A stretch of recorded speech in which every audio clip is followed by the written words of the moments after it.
ومولانا وملجانا ومأوانا محمد صلی اللہ علیہ وسلم نبی الامین المکین الحنین الکریم الرؤوف الرحیم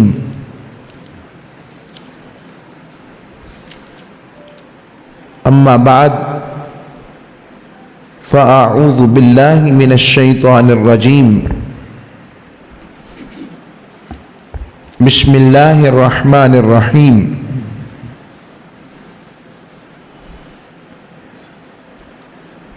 قال اللہ تبارک وتعالی فی القرآن المجید انما المؤمنون الذین اذا ذکر اللہ وجلت قلوبهم وَإِذَا تُلِيَتْ عَلَيْهِمْ آيَاتُهُ زَادَتْهُمْ إِيمَانًا وَعَلَى رَبِّهِمْ يَتَوَكَّلُونَ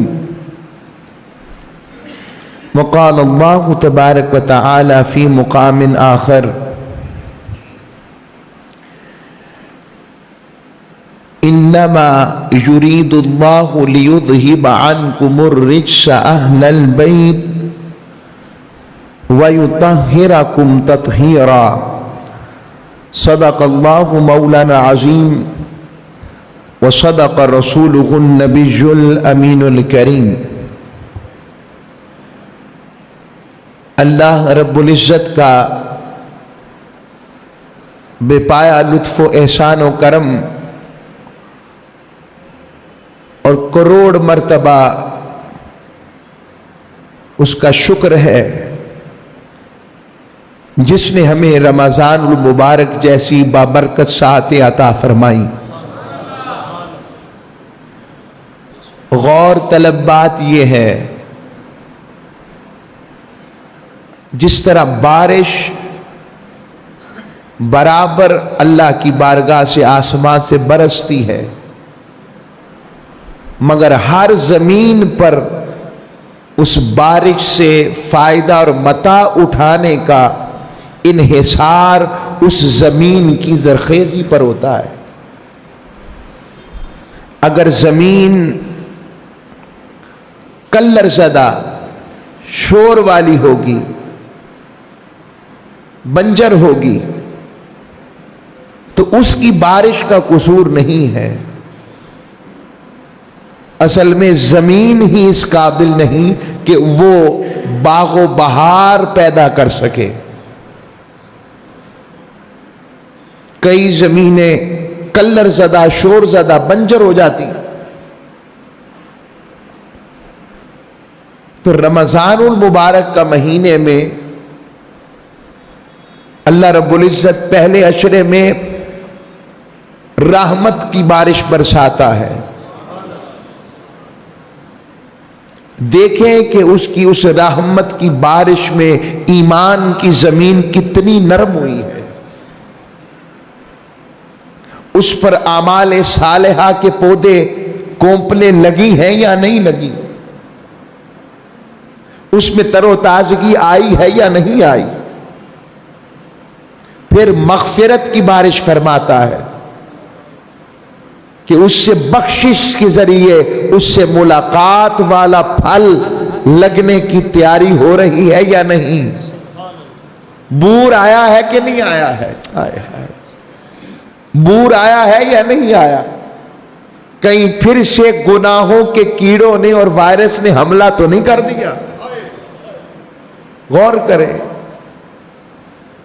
اور تیسرا، پھر وہ دوزخ سے آزادی کی سند عطا کر رہا ہے، بارشیں دے رہا ہے، اٹیسٹیفیکیشن کر رہا ہے دوزخ سے بھی آزادی ہے، اور ہم اس کے دروازے پر آئیں ہی نہ۔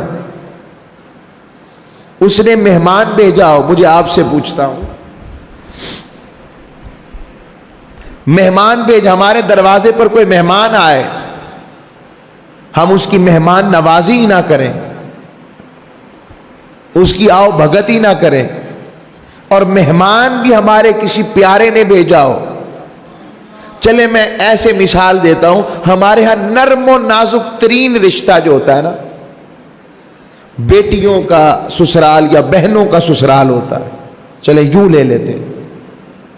تو وہ بہنوں اور بیٹیوں کے سسرال سے کوئی آیا, مثال دے رہا ہوں سمجھانے کے لیے, تو بتائیں ہم کتنی آؤ بھگت کرتے ہیں, کس کی خاطر؟ بیٹی کے لیے اور بہن کے لیے. اب اس بات کو پرے کر دیں, رمضان کس نے بھیجا؟ تو اگر ہم نے اس کی قدردانی نہ کی, یہ کہاں جا کے شکایت کرے گا؟ اللہ کو بھی شکایت کرے گا اور اس کے حبیب کو بھی جواب دے لیں گے. اور وہ کیا چاہتا ہے؟ وہ یہ نہیں چاہتا کہ مجھے پیٹ بھر بھر کے سموسے کھلاؤ, چاٹ کھلاؤ, دہی بھلے کھلاؤ, رول کھلاؤ. یہ نہیں چاہتا. وہ کیا چاہتا ہے؟ وہ کہتا ہے مجھے رونے والا دل دو, مجھ سے میرے مولا کی بات کرو, میں تمہیں بتاتا ہوں رب کتنا کریم ہے, رحیم ہے. مجھ سے میرے والا سودا مانگو, مجھے یہ مہمان نوازی پسند ہے. جس مہینے میں مجھ پر قرآن اترا, میرا قرآن پڑھو. مجھ سے میرے ذریعے میرے رب سے جڑ جاؤ, اور میں جا کر اس مقام پر تمہاری سفارش کروں گا. سب سے پہلی سفارش روزے اور قرآن اور رمضان قبر میں کریں گے, اور پھر اس کے بعد وہ جا کر سفارش کریں گے قیامت کے میدان میں. روزے آ جائیں گے, رمضان آ جائے گا, کہے گا مولا اس نے مجھے راضی کیا تھا, یہ گر گڑایا تھا, اس نے وقت مجھ پر صرف کیا تھا, میری مہمان نوازی کی تھی, اس نے مجھے تیرے ذکر کے ذریعے سیر کروائی تھی. مالک اس نے مجھے وقت دیا تھا, آج مولا میرا وقت ہے مہمان نوازی کا. تب اس کا وقت تھا, آج میرا وقت ہے. جس طرح اس نے مجھے خالی نہیں لوٹایا اور تیری وجہ سے بڑی قدردانی کی, بڑی قدردانی کی, بڑی مہمان نوازی کی, بہت پیار کیا, میرا خیال رکھا, مجھے ہر لمحہ میرے ساتھ رہا, مجھ سے پیار کیا, اور مجھے مسافر سمجھ کر انتہا تیری نسبت سے سنوارتا رہا. مالک آج یہ مشکل میں لگ رہا ہے, آج میدان حشر میں کھڑا ہے, اس کے پاس پیسے بھی نہیں ہیں, مال بھی نہیں ہے, دولت بھی نہیں, شاید اس کے رشتہ دار بھی اسے چھوڑ گئے, اس کے پیارے بھی چھوڑ گئے, مگر مولا اس نے تب میری مہمان نوازی تیری وجہ سے کی تھی. آج میں اس کی مہمان نوازی تیری بارگاہ میں سفارش کی صورت میں کر رہا ہوں. مولا یہ میرا مہمان نواز تھا, آج میں اس کی مہمان نوازی کرتا ہوں, تو اسے مغفرت کے ذریعے, بخشش کے ذریعے جنت کا تحفہ عطا فرما دے.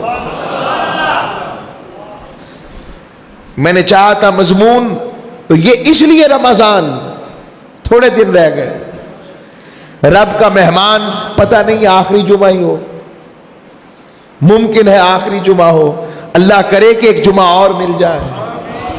زور سے کہیں نا, تو وہ جمعہ خیر ہو جائے, اور جمعہ مل جائے. اس کی ہاں کیا کمی, ایک دن اور رحمت کا جمعے کا 30واں مل جائے تو کیا بات ہو جائے.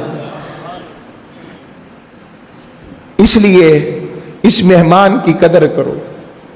ابھی بھی بھول گئے ہو تو وہ بڑا پیارا, بڑے ظرف والا مہمان ہے, بڑے ظرف والا مہمان ہے. اور آج میں اپنے مضمون کا آغاز اس خشیت کے موضوع کو, پہلا حصہ چونکہ یوم شہادت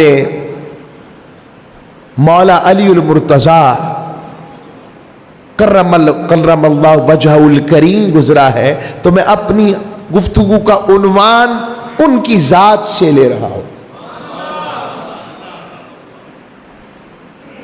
پہلی بات اہل بیت اطہار کی شان سے متعلقہ, اور پھر ان کے اقوال اور سیرت کی روشنی میں قرآن و حدیث میں جو خشیت آیا ہے, جو ڈر گئے. کچھ تو کہتے ہیں نا جو ڈر گئے وہ مر گئے, کہتے ہیں نا. مجھے ایسی بات نصیب ہوئی نہیں, جو ڈر گئے وہ بھر گئے، اور یوں کہوں گا جو ڈر گئے وہ گھر گئے. ہائے ہائے ہائے. جو ڈر گئے وہ، جو اس سے ڈر گئے وہ اس کے گھر گئے. ہائے ہائے ہائے. ہم نے اس کے گھر جانا ہے، ہم نے اس کے گھر جانا ہے. کسی نے پوچھا بابے، بڑی پیاری بات، کچھ لوگوں کو بابوں سے تکلیف ہوتی ہے، وہ سمجھ نہیں سکے بابے کون ہے. جو بابوں نے دیکھا ہے اللہ کرے وہ بھی دیکھ لے، وہ بھی دیکھ لے، اسے پتہ لگے کہ بابے وہ جو دیکھتے ہیں کوئی اور نہیں دیکھتا. یہ احسان والے ہیں، شریعت والے، میں ان کی بات کرتا ہوں ہمیشہ. تو کسی نے پوچھا کہ بزرگوں یہ بتائیں کہ مجھے کوئی جنت کی ایسی بات بتائے، ایسی بات بتائے کہ میرا شوق اتنا بڑھ جائے کہ مجھ سے جانے میں جلدی، میری طبیعت میں جلدی آ جائے. جیسے اچھے کھانے کا ذکر کرنے سے منہ میں پانی آ جاتا ہے. بتائیں. ہائے. اس بزرگ نے کہا بیٹا ادھر آؤ، جنت میں بہت کچھ ہوگا وہ اپنی جگہ، مگر جنت میں جانے کے لیے یہی کافی ہے، وہاں تاجدار کائنات ہوں گے. تاجدار کائنات سے ملاقات ہوگی، حضور کی ذات ہوگی. آئیے، میں نے آیت تطہیر تلاوت کی. اللہ رب العزت نے ارشاد فرمایا انما یرید اللہ لیذہب عنکم الرجس اہل البیت ویطہرکم تطہیرا. آغاز کیا مالک نے اور فرمایا انما. انما کا عمومی مطلب ترجمہ صرف، یعنی صرف یہ بات وہی کر سکتا ہے، اس کو محاصر کہتے ہیں، کلمہ حصر، سراؤنڈ کر دیتا ہے کہ صرف یہ بات اس لیے ہے اور کوئی بات نہیں. فرمایا انما یرید اللہ. اب اس میں جو محبت ہے نا رب کی وہ جھلک رہی ہے. رب کے حبیب تاجدار کائنات ہیں اور حضور کے محبوب حضور کی آل پاک ہے.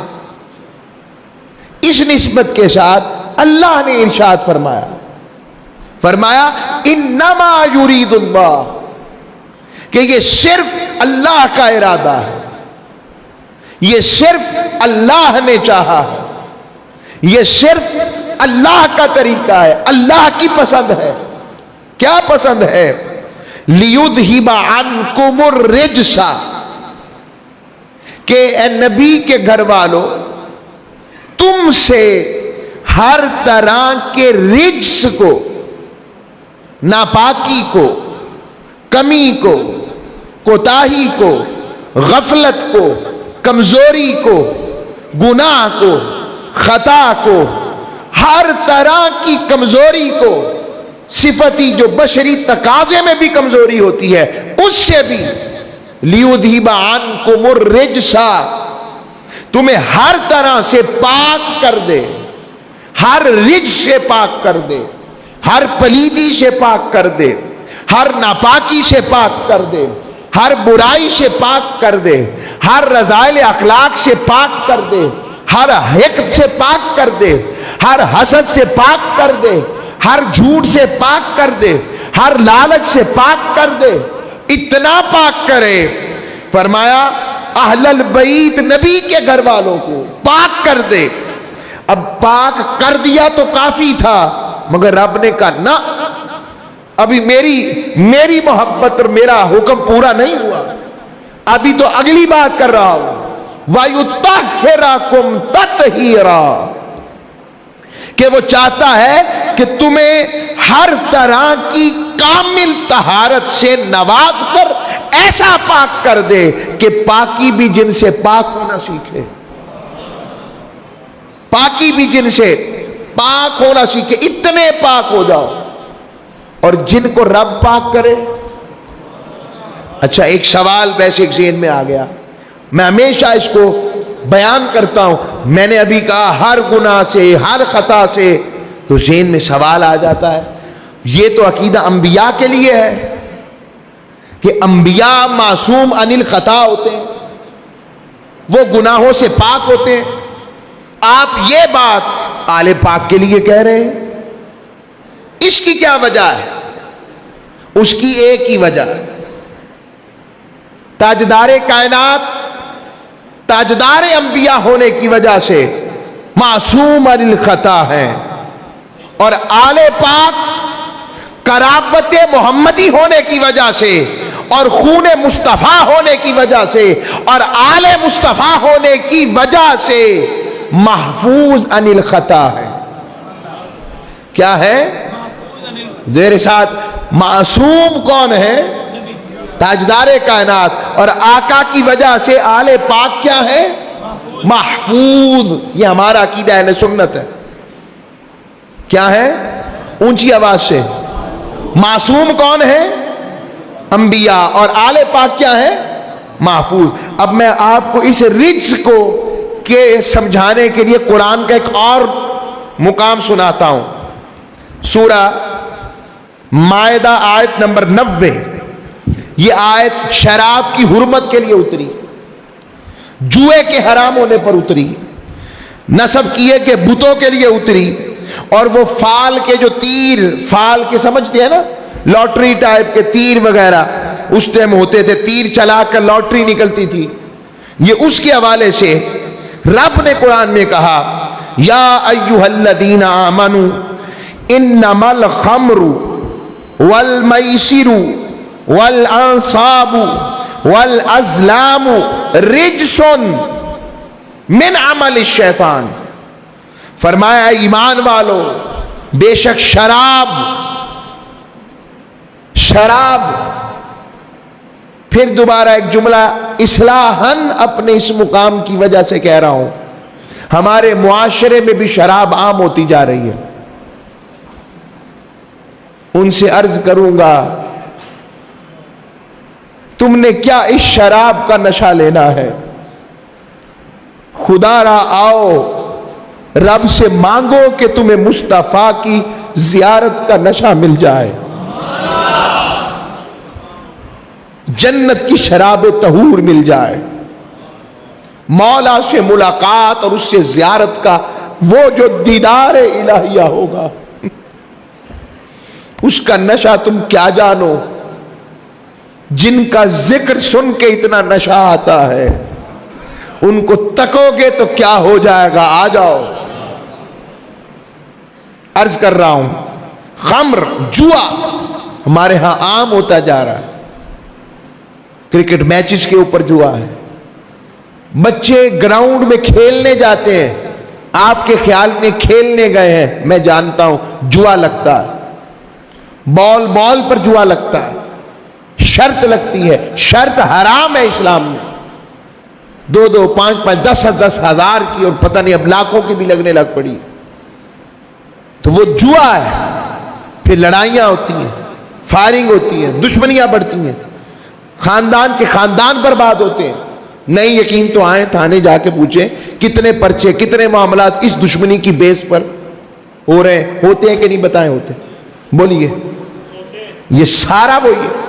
پھر فرمایا بت، وہ تو اللہ کا شکر ہم اس سے محفوظ ہیں، فال کے تیر ہم اس سے محفوظ۔ اللہ نے یہ ساری باتیں کر کر کہا رجسن، یہ سارے رجس ہیں، یہ سارے ناپاک ہیں، من عمل الشیطان، یہ شیطانی عمل ہے جو ان پر عمل کرے، فاجتنبوہ، بس ان سے بچو۔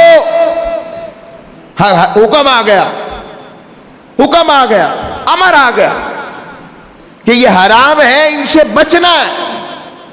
غور کرنی ہے اس بات پر، اتنے کبھی اعمال، شراب، جوا، نسب کیے گئے بت عبادت کے لیے، اور فال کے تیر، یہ 4 چیزوں پر بیان کر کے کہا یہ ناپاکی ہے، یہ گندگی ہے، یہ پلیدی ہے، یہ برائی ہے، یہ غلاظت ہے، اور ساتھ کہا من عمل الشیطان، یہ شیطان کا عمل ہے، اور آگے فرمایا فاجتنبوہ، بس اس سے بچو. اب شراب سے بچو, جوئے سے بچو, بت کی عبادت سے بچو, تیروں, یہ بت پانسے کے تیر, فال کے تیروں سے بچو. مگر یہاں فرمایا اپنے اعمال کے ذریعے بچو, اپنے ایمان کی حرارت اور خود اپنے اندر قوت ارادی سے خود بچو. یہاں بچنا خود ہے. یہاں رب نے حکم دے دیا بس, اور کہا خود بچنا ہے. بچو گے تو ہی تم بچ سکتے ہو, نہیں بچو گے تو پھر اعمال کی جب تول ہوگی تو تم بچ نہیں سکو گے اگر توبہ اور استغفار نہ کیا. اب اس آیت کا آل پاک اطہار کی آیت تطہیر سے کیا واسطہ؟ ذہن میں سوال آتا ہے. اس سوال کا جواب یہ ہے, یہاں ذکر ہے کہ ان سے خود بچنا ہے, اور ادھر اللہ کہہ رہا ہے انما یرید اللہ لیذہب عنکم الرجس اہل البیت. نبی کے گھر والوں, میں نے تمہیں ان سب چیزوں سے بچا لیا ہے, میں نے پاک کر دیا ہے. وہاں خود پاک ہونا ہے, اور یہاں رب پاک کر رہا ہے, اور کر کے سند عطا کر رہا ہے.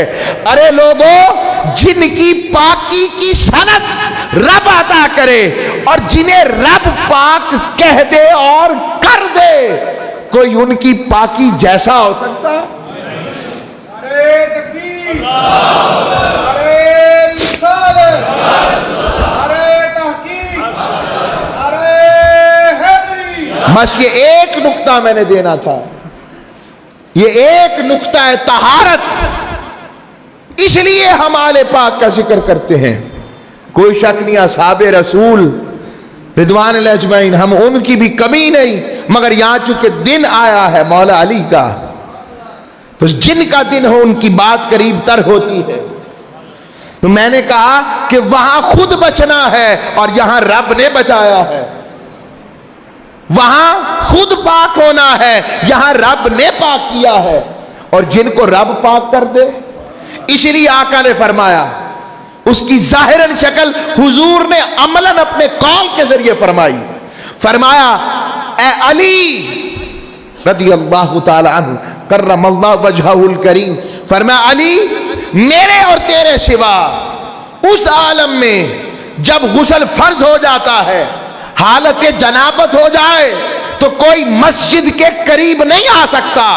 مگر آیت تطہیر کے بعد آقا نے فرمایا, ترمذی کی حدیث, علی میں بھی آ سکتا ہوں اور تو بھی آ سکتا ہے, یہاں سے آ بھی سکتا ہے اور جا بھی سکتا ہے. یہ مقام مولا علی المرتضیٰ ہے. اور ایسے پاک کیا.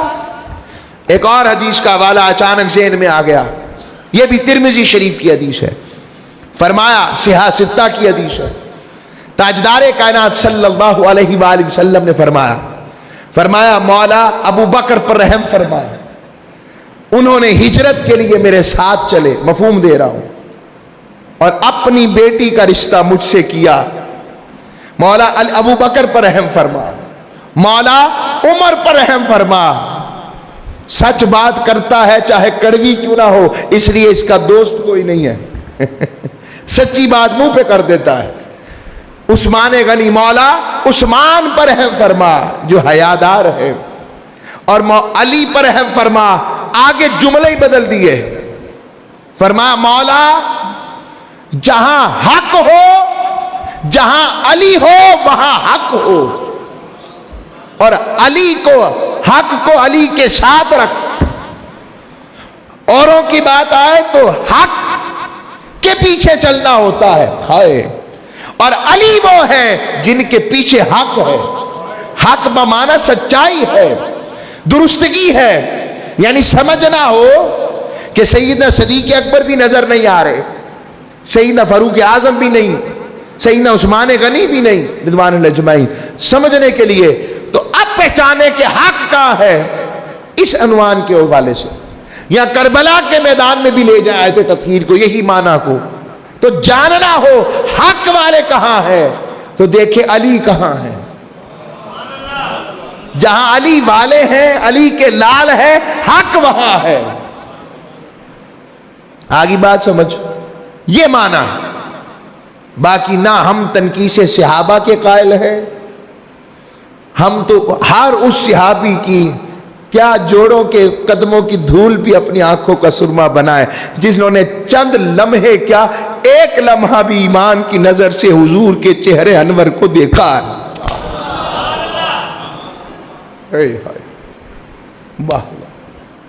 حق یہ مانا تو حضور کا یوں بدل دینا. اتنے اعلیٰ لوگ ہیں، یہ خود حق نما ہے، جہاں یہ کھڑے ہو سمجھو حق کھڑا ہے. حق بمانا الہ نہیں ہے، مولا نہیں ہے، یہ بھی میں واضح کر دوں. وہ ذہنوں میں سوال آ جائے اللہ نہیں. حق بمانا دین، حق بمانا سچائی، حق بمانا رضائے الہی، حق بمانا رضائے مصطفیٰ، یہ معنی مراد ہے. کئی لوگ اس سے غلط معنی پھر تعبیر کر جاتے ہیں روا دوسروں کی طرح. ہمارا یہ معنی نہیں ہے. حق بمانا رضائے الہی، حق بمانا رضائے مصطفیٰ، حق بمانا ہے دین، حق بمانا ہے نمائندہ دین، اور حق بمانا ہے سراپا دین. یہ معنی مراد ہے. اب یہ مولا علی اور مرتضیٰ کو لے. قرآن نے کہا، فرمایا اب میں اس کو خشیت کے معنی کی طرف لے کے آتا ہوں، اور غور کریں، ہم سب غور کریں. ہماری زمین کیا واقعی نرم پڑ گئی ہے؟ ان کا نام لیتے ہیں، کیا ان جیسی کیفیات کا کچھ حصہ بھی زندگی میں نصیب ہوا؟ جن کی نماز ایک چھوٹ جائے، عصر کی ایک نماز چھوٹی تھی، تڑپتے رہے، حالانکہ آقا علیہ الصلوۃ والسلام کا سر اقدس گود میں تھا. اور حضور نے جب دیکھا مولا علی کی آنکھوں سے آنسو ٹپک کر تاجدار کائنات کے رخسار پر گرا، یا اب یہ ہے، یا انہوں نے اچانک حضور نے دیکھا کہ علی المرتضیٰ پریشان ہے، پوچھا کیا بات؟ تو نماز عصر کی بات کی. تو کہا پڑھ لو. تو کچھ کہا نہیں، خاموشی سے بس حضور کے چہرے کو دیکھتے رہے کہ حضور آپ ہی کے کام میں لگا ہوا تھا، اب بھی قضا ہی پڑھوں؟ اور آقا نے ہاتھ دعا کے لیے اٹھا دیے، ہاتھ اٹھا دیے، کہا اے اللہ، علی تیرے اور تیرے حبیب کی اطاعت میں لگا ہوا تھا. اب ہونا تو یہ چاہیے تھا مولا میری اطاعت میں تھا، ہائے ماری جاؤں. رب نے کہا نہ. آقا نے فرمایا نہیں، میری اطاعت ہی اس کی اطاعت ہے. مولا یہ میری اور تیری اطاعت میں تھا. اور یوں لگا آقا نے ایسے دعا کی، اور ایسے حضور ایسے دعا کے لیے ہاتھ اٹھا رہے ہیں، اور سورج ڈوریوں کی مانند واپس پھرتا جا رہا ہے. یہاں پر ایک نقطہ اچانک ذہن میں آ گیا، میرے شیخ کریم نے بتایا، فرماتے ہیں جب سورج ڈوبتا ہے نا تو ہر دفعہ رب کی بارگاہ میں سجدہ ریز ہوتا ہے. اس رات اس وقت بھی عصر کے بعد سورج ڈوب رہا تھا. تو لگتا ہے اللہ نے فرمایا سورج آج تیرے سجدے کی نہیں، آج علی کی نماز، علی کی نماز کی بات ہے. اور مصطفیٰ نے ہاتھ اٹھا دیے ہیں. اب جو ہاتھ اٹھائے ہیں، سورج الٹے پاؤں پلٹے، چاند اشارے سے ہو چار، دیکھ لے اندھے ظالم قدرت رسول اللہ کی. یہ معنی ہے جو آقا کی محبت کی بات ہے.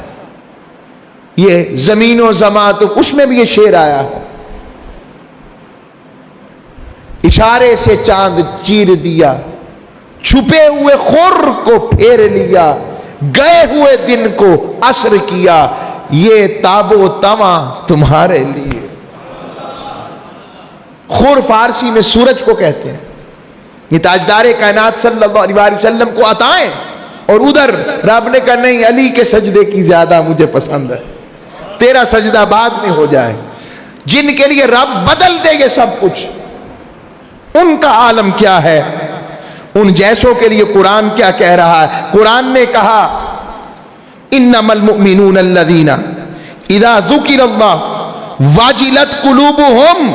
فرمایا مومن وہ ہیں جب اللہ کا ذکر کیا جاتا ہے تو ان کے دل ڈر جاتے ہیں. ان کے دل خوف زدہ ہو جاتے ہیں، اور جب ان پر اس کی آیتیں تلاوت کی جاتی ہیں تو وہ اس کلام کی حلاوت سے، شیرینی سے، مٹھاس سے اور اس کے معنی کی آفرینی سے ایمان میں ان کے زیادتی ہوتی ہے، بڑھتا ہے ایمان۔ وہ اپنے رب پر توکل کرتے ہیں، بھروسہ کرتے ہیں۔ اللہ ان جیسوں کے لیے کہتا ہے الذین یذکرون اللہ قیاما وقعودا وعلی جنوبہم ویتفکرون فی خلق السماوات والارض، فرماتا ہے میرے عاشق، میرے بندے، میرے محبوب جو میرے ہو جاتے ہیں، جن کو میرے ذکر کی لت لگ گئی، جنہیں میرے ذکر کا نشہ لگ گیا، جنہیں میرے ملاقات کا شوق پڑ گیا، وہ اللہ کا ذکر کھڑے ہو تو میرا ذکر کرتے ہیں، وہ بیٹھ جائیں تو میرا ذکر کرتے ہیں، وہ پہلوؤں پر بھی میرا ذکر کرتے ہیں۔ فرمایا وہ کیفیت میں میرا ذکر کرتے ہیں، اور فرمایا ذکر کرنے والوں کی شان کیا ہے؟ تتجافا جنوبہم عن المضاجع، جن کے بستر راتوں کو ان کے پہلوؤں سے جدا رہتے ہیں۔ والذین یبیتون لربہم سجدا وقیاما، وہ اپنے رب کے حضور قیام کی حالت میں ایسے جیسے ملزم جج کے سامنے نہیں کھڑا ہوتا، سب سے بڑی بارگاہ میں کھڑے ہوتے، اور اب ان کے بستر ان کے پہلوؤں سے جدا رہتے ہیں، راتوں کو اس کے حضور سجدہ ریز رہتے ہیں۔ ان کا یہ مقام ہو جاتا ہے، انہیں میرا شوق آ گیا ہے، انہیں مجھ سے ملاقات کا شوق ہے۔ اسی وجہ سے ایک جنگ میں مولا علی کو تلوار، نیزہ یا تیر لگا، جسم سڈول تھا، بڑا سخت تھا، اور آپ سے تیر نہیں نکل رہا تھا، آپ کے جسم اقدس سے تیر نہیں نکل رہا تھا۔ آپ نے فرمایا اب اس طرح کرنا، جب میں مولا کے حضور کھڑا ہو جاؤں گا، جب میں اس کے حضور بندگی کے لیے پیش ہو جاؤں گا، جب میں نماز کے لیے کھڑا ہو جاؤں گا، مولا مالک، یہ ہم کن کی بات کر رہے ہیں؟ ان علی کی بات کر رہے ہیں جن کے چہرے کو تکنا بھی رب کے حبیب نے عبادت قرار دیا ہے۔ یہ ان کی بات ہے۔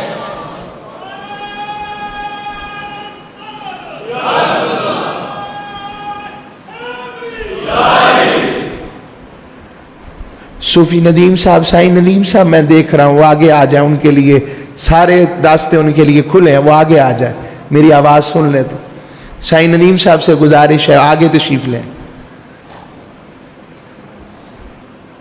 عرض کر رہا ہوں تو علی والوں کا مقام اور ہوتا ہے، اور مولا علی المرتضیٰ وہ ہیں جن کو حضور نے فرمایا، تاجدار کائنات صلی اللہ علیہ وسلم نے جن کو فرمایا ارے چہرے کو تکنا تو عبادت ہے ہی، علی کا ذکر کرنا بھی عبادت ہے، علی کا ذکر کرنا بھی عبادت ہے۔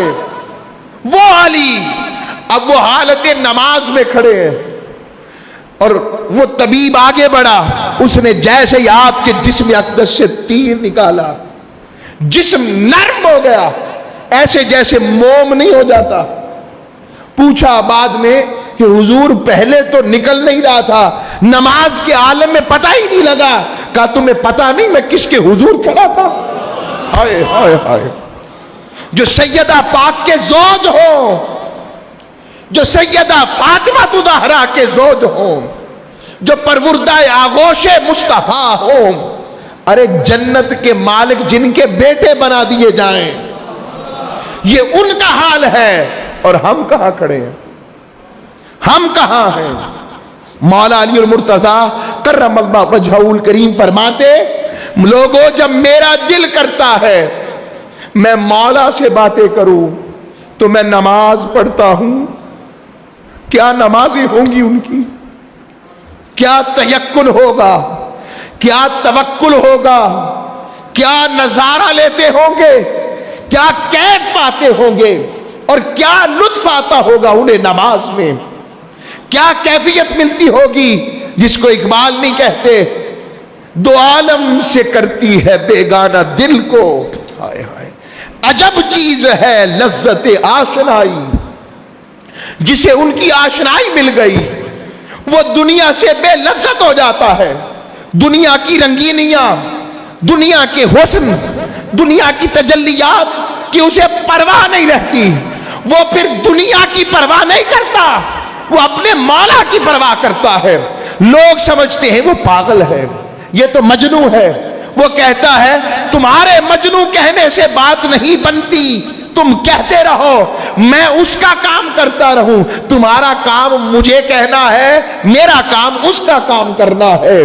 کیونکہ جو لمحے مجھے اس کی قربت میں ملتے ہیں، جو اس کے دیدار سے ملتے ہیں، جو اس کی معیت سے ملتے ہیں، جو اس کی محبت سے ملتے ہیں، جو اس کی نسبت سے ملتے ہیں، جو لمحے اس کو اور اس کے حبیب کو تک کے ملتے ہیں، وہ لمحے اور کہیں ملتے ہی نہیں ہے۔ اس لیے اقبال نے کہا، ہائے ہائے، علامہ فرمانے لگے واہ درویش لاہور کیسا حضوری والا آدمی تھا۔ کہنے لگے تو نے پوچھی ہے امامت کی حقیقت مجھ سے، خدا تجھے میری طرح صاحب اسرار کرے، وہی ہے تیرے زمانے کا امام برحق جو حاضر و موجود سے تجھے بیزار کرے۔ یعنی یہی کہتا رہے بیٹا ابھی تو کچھ یہ ہے ہی نہیں، ابھی تو وہاں کچھ ملے گا، ابھی تو وہاں کچھ ملے گا۔ فرماتے ہیں دل کے آئینے میں دکھا کر رخ دوست، ہائے ہائے، محبوب کی تصویر کا نظارہ کروا کر کہے اب بتا پھر اس جیسا کوئی ہنسی ہے؟ دعا کیا کرو مولا ہمیں کوئی ایسا ملا دے جو دل کے آئینے میں اس کی تصویر کا کوئی رنگ دکھا دے، دل کے آئینے میں دکھا کر رخ دوست زندگی تیرے لیے اور بھی دشوار کرے۔ پھر وہ کہے موت کب آئے گی؟ چونکہ موت موت نہیں، اصل میں حبیب سے ملاقات ہے، حبیب سے ملاقات ہے۔ کیا کروں، وقت کا اندازہ نہیں ہوتا، کیا کروں، یہ عشق کی بستی ہے، عشق کی باتیں ایسی ہی ہوتی ہیں، وقت کم رہ گیا میرے پاس۔ اور مولا علی المرتضیٰ کی خشیت کی کیا بات کروں جوانوں، ساری رات آپ ایک قبر نما اپنے گڑھا بنایا ہوا تھا مسجد میں۔ امام بن حسین رضی اللہ تعالیٰ عنہ فرماتے ہیں مولا علی المرتضیٰ اپنے آپ کو رات کے اندھیرے میں مسجد کے محراب میں گم کر لیتے اور پھر اپنی داڑھی پکڑ کر یوں روتے ہیں جس طرح کوئی زہریلا بچھو کسی کو ڈنگ مارے یا زہریلا سانپ کسی کو ڈنگ مارے تو وہ ڈنگ مارنے سے تڑپتا نہیں ہے اور یوں داڑھی پکڑ کر گرتے اور کہتے مولا، اور کہتے اے دنیا جا علی کے سوا کسی اور کو دھوکہ دینا، تیری قیمت بھی تھوڑی، تیری منفیت بھی تھوڑی، میں نے اپنا سودا اپنے مالک سے کر لیا ہے۔ لوگوں یہ مولا علی کا حال ہے۔ اور مولا علی فرماتے جب میرا دل کرتا ہے میں مولا سے باتیں کروں تو نماز پڑھتا ہوں۔ آج حق مولا علی کے نعرے تو لگے مگر اس سے ملاقات کے وقت ان سے ملاقات ہی نہ کی جائے۔ اور فرماتے جب دل کرتا ہے میرا مالک مجھ سے باتیں کرے تو میں نماز نہیں بلکہ قرآن پڑھتا ہوں۔ اور جو قرآن کا خدمتگار بن جاتا ہے رب اس کو وہ دیتا ہے جو کسی اور کو دیتا نہیں۔ آؤ زندگی اسی کا نام ہے۔ آخر پر میں نے ایک واقعہ رکھا ہوا تھا، پہلے میں کچھ اعلان کر لوں، آج 2-4 منٹ اوپر ہو جائیں تو اجازت مل جائے گی آج کے لیے۔ پیچھے والے بھی بتائیں گرمی میں وہ بیٹھے ہیں، اگر ٹھیک ہے تو نہیں تو میں سلام وما علیہ الا البلاغ۔ میں کچھ عشق والوں کی باتیں اس نسبت سے بتانا چاہتا ہوں، تشریف رکھیں۔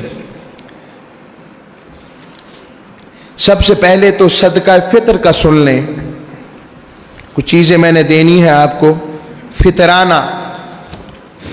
صدقہ فطر اس سال 2023 میں جو مرتب ہوا ہے یہ نوٹ بھی کر لیں، اگر ریکارڈ کر سکتے ہیں تو ریکارڈ کر لیں۔ گندم کے آٹے کی حیثیت سے یعنی گندم کے آٹے پر 320 روپے 2 کلو گرام اندازاً رکھا گیا، یعنی اگر گھر میں 4 فرد ہیں اور آپ کی معاشی حیثیت گندم کی ہے کم از کم تو وہ 320 روپے فی کس ہوگا۔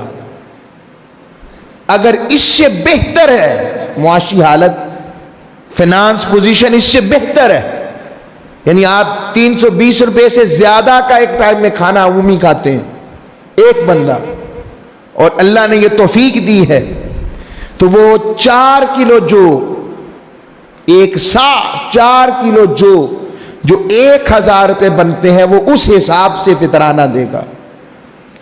پھر درمیانی قسم کی کھجور 2400 روپیہ 4 کلو گرام، اس کی قیمت 4 کلو کی قیمت 2400 روپے، جس کی قیمت بنے گی 1 کلو نہیں 4 کلو کی، سوری، ایک فرد کی، تو اس اعتبار سے دے جس کا اور اچھی فائنانس پوزیشن ہے، اللہ نے اور بہتر مال دیا ہے، کاروبار معاملات وسیع ہیں، وہ بھی سنیں، سارے گندم کی طرح نہ دے دیا کرے۔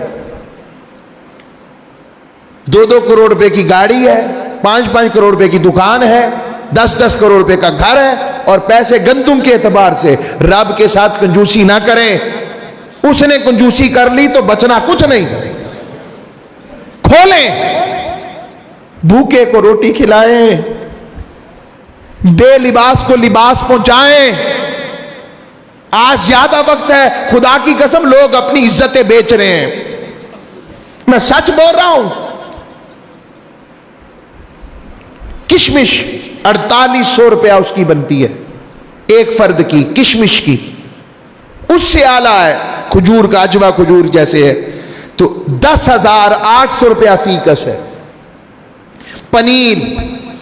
پنیر کے اعتبار سے 9,250 روپے یہ بن رہی ہے۔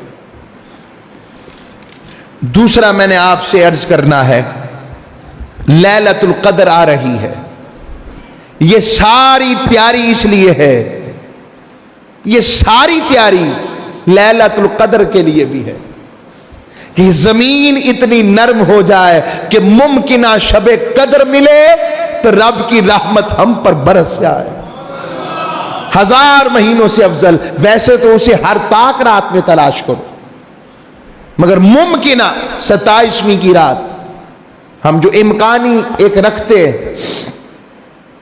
اور اس کی نشانی کیا ہے؟ کیا نشانی ہے؟ ایک بڑی نشانی بتا دیتا ہوں، 2 نشانیاں چلے بڑی بتا دیتا ہوں۔ ایک، آسمان پر ارد گرد کی ہوا میں ٹھنڈک خنکی لگے گی، آپ کو آسمان نوری لگے گا، علیحدہ قسم کی نورانیت محسوس کریں گی آپ اس کے اندر۔ اور تیسری بڑی نشانی، جسے اس رات رونا مل گیا، اس کے حضور رونا آ گیا، جسے تڑپنا مل گیا، خشیت و بکا مل گیا، اس سے کوئی اور نہیں، سیدنا جبرائیل مصافحہ فرماتے ہیں، سیدنا جبرائیل مصافحہ کرتے ہیں اس سے، جسے لیلۃ القدر، اور پتہ نہیں کئیوں کو جبرائیل ملتے ہیں اور کئیوں کو جبرائیل کے آقا ملتے ہوں گے، موج لگتی ہوگی کئیوں کی موج لگتی ہے، میں سچ بول رہا ہوں۔ اس لیے بڑی چیز مانگے، وقت ضائع نہ کریں، اور اجتماع دیکھیں جہاں پر کوئی تو ایک ہوگا نا۔ تو یہ میں نے ایک لیلۃ القدر کی بات۔ چوتھی بات اس میں اب اگلی وہ ختم قرآن کی ہے، ختم قرآن میں اپنا حصہ ڈالیں، بات بڑھ چڑھ کر حصہ ڈالا کریں۔ ہماری محفل ہوگی 27ویں کی رات یہاں بھی اختصار کے ساتھ، لیکن ہوگی، اور صلاۃ و تسبیح کا بھی انتظام رکھا ہے، وہ ٹائم آپ کو بتا دیں گے بعد میں، لیکن اس میں بڑھ چڑھ کے حصہ ڈالیں۔ یہ اس لیے کہتا ہوں، خالی ادھر سے نہیں، کہنے والے نہیں، آپ ڈالنے والے بھی شامل ہوں، کیونکہ دین کے لیے بات کرنا، آواز بلند کرنا، نیت تو اللہ جانتا ہے، مگر یہ بھی سنت مصطفیٰ ہے۔ اپنے دام در میں سخنے پیش کریں، ڈالیں بڑھ چڑھ کے، رسپیکٹڈ وے میں، تاکہ قرآن سنانے والوں کی عزت کر سکیں۔ حالانکہ ہم ان کی عزت ہم ان کے مطابق اونچی آواز سے، یہ نکال دیں اپنے اندر سے بات کہ مسجد کا امام کوئی کم تر آدمی ہوتا ہے، یہ سوچا کرے وہ کس کے مصلی پر کھڑا ہے۔ چھوڑیں اس بات کو، یہ بات چھوڑیں، اس کے اعمال اس کے ساتھ، مگر آپ عزت اور احترام اس لیے کیا کرے کہ وہ کس کے مصلی پر کھڑا، بس یہ دیکھا کرے۔ سفید پوشی کے ساتھ کھڑا ہے، ایسے بھی نہیں کرتا، کوئی بھی ہو، میں سب کی بات کرتا ہوں، اللہ کا شکر ہے۔ تو یہ، اور عید کی نماز انشاءاللہ ہماری قدسیہ مسجد میں ممکنہ 7 بجے ادا کی جائے گی۔ اب اجازت ہو تو آخری بات پیش کروں کہ رہنے دوں؟ بولیے اب۔ چلے، میں نے ایک باندی کا قصہ رکھا ہے، اللہ والی کا قصہ رکھا ہے۔ پہلے اپنے آپ کو، ہم بھی مولا علی کے صدقے، کہاں وہ اور کہاں ہم، اور ان کا عالم یہ ہے اور ہمیں رونا ہی نہیں آتا۔ اچھا، میں ایک اور سودا بس کرتا ہوں، ساتھی کچھ کھڑے ہو گئے، شاید انہیں جلدی ہے، چلے میں اختصار کے ساتھ بات پیش کر دیتا ہوں، بند کر دیتا ہوں، اس کے بجائے ایک جوان کا قصہ سنا دیتا ہوں، بس سنایا ہوا میں نے۔ حضرت ذوالنون مصری جا رہے تھے بازار میں، جاتے ہوئے دیکھا کہ کچھ لڑکے ایک جوان کو پتھر مار رہے ہیں، جوان لڑکے۔ بچوں سے پوچھا کیوں پتھر مارتے ہو؟ وہ کہنے لگے اس لیے پتھر مار رہے ہیں، یہ کہتا ہے میں اللہ کو دیکھتا ہوں، میں اللہ کو دیکھتا ہوں۔ حضرت ذوالنون مصری کے ساتھ ان کے بھائی حضرت عبد الباری تھے، تشریف لائے، ماشاءاللہ، جگہ دے، بسم اللہ۔ دل والے آ جائیں تو دل لگ جاتا ہے، بس۔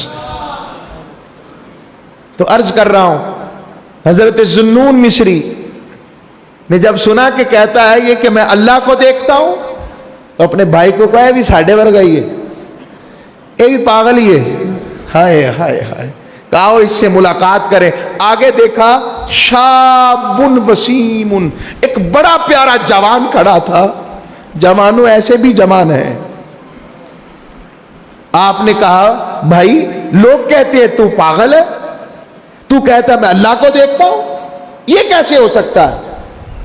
حضرت ذوالنون مصری کو جانتا تھا، بولی والے بولی کو جانتے ہیں، فرمانے لگے ذوالنون مصری میں کب کہتا ہوں، مگر ایک بات کہوں، کہو کہ اگر وہ ایک لمحے بھی میری آنکھ سے اوجھل ہو جائے نا تو میں مر نہ جاؤں۔ ہائے، پھر میری زندگی کیسی؟ اگر ایک لمحے بھی اس کے دیدار کی کیفیت سے میں دور ہو جاؤں، میں مر نہ جاؤں، میں زندہ کیوں ہوں؟ مگر میں کب کہتا ہوں کہ سر کی آنکھوں سے دیکھتا ہوں؟ وجد میں آ گیا، شعر کہنے لگا مجھے دل کی آنکھیں مل گئی ہیں، اللہ کرے وہ آنکھیں ہمیں بھی کچھ کہیں سے مل جائے۔ آؤ لوگوں، اور فرمانے لگا، کہہ رہا تھا، کہنے لوگوں جس کو وہ اپنا دیدار دینا چاہتا ہے نا، اسے اپنے دیدار کا شوق دے دیتا ہے۔ ہم بھی شوق والے بن جائیں، وما علیہ الا البلاغ المبین۔